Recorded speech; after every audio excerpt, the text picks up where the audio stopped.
Guys এই যে আজকে কি রান্না করে একটা রান্নার ভিডিও আপনার সাথে শেয়ার করে দিই। একদম ভালো লাগেনি।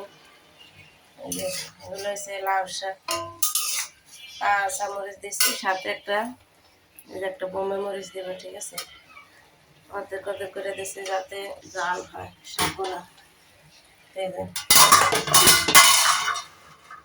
আজকে এই যে লইট্টা শুটকি দিয়ে আলু দিছি, আলু টমেটো দিয়ে রান্না করো দেখছেন।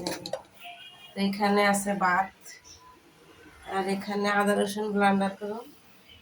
তো একটু গরুর মাংস কালকে যাতে শুক্রবার গরুর মাংসটা কষাই থাকবো, গ্যাস থাকে না শুক্রবার। তো এই যে লাউ শাকটা দেখছেন, বোম্বে মরিচ দিয়ে লাউ শাক দিয়ে বাজি করো। আজকে এই যে বাইরে বৃষ্টি হইব, তো বাইরে আবহাওয়াটা অনেক ভালো না বেশি।